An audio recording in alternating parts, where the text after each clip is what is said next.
8 जून 2025 रोजी फिर्यादी नामे अरविंद जहागीरदार वय 68 वर्ष राहणार जुनी टाकसाळ बुधवारा अमरावती यांनी तक्रार दिली की ते पोस्टाचे आरडी एजंट असून त्यांच्याकडे 250 लोकांच्या आरडी आहेत. लोकांचे आरडीचे पैसे पोस्टात भरणे असल्याने यातील फिर्यादी हे रात्री 9 वाजता बुधवारा येथील स्टेट बँकेचे एटीएम मध्ये पैसे काढण्याकरिता गेले व एटीएम मधून 30,000 रुपयाची कॅश काढली. तेवढ्यात एक काळसर रंगाचा अनोळखी इसम वय अंदाजे 30 ते 35 वर्ष अंगात काळा पॅन्ट व शर्ट घातलेला हा एटीएम मध्ये आला व फिर्यादी यांच्या हातातील 30,000 रुपये नगदी जबरीने हिसकावून घेऊन एटीएमच्या बाहेर उभ्या असलेल्या अनोळखी इसमाच्या मोटरसायकलवर बसून पळून गेला. अशा तक्रारीवरून पोलीस स्टेशन कोल्हापुरी गेट येथे अपराध क्रमांक 90/2025 कलम 309(4)(3)(5) भारतीय न्याय संहितेचा गुन्हा दाखल होता.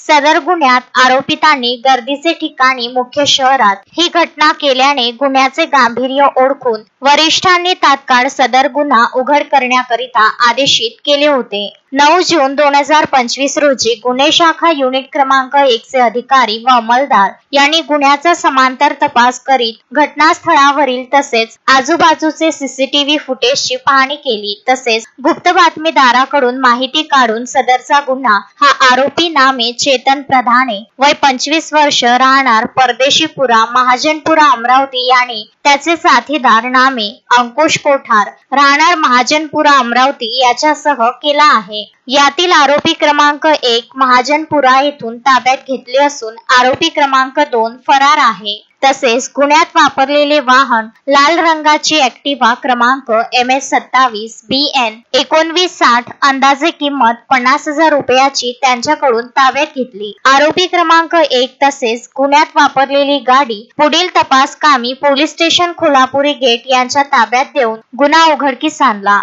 यातील आरोपी क्रमांक 2 याचा गुन्हे शाखा युनिट क्रमांक 1 अमरावती शहरचे अधिकारी व अंमलदार कसोशीने शोध घेत आहे. शोएब खान, विदर्भ न्यूज, अमरावती.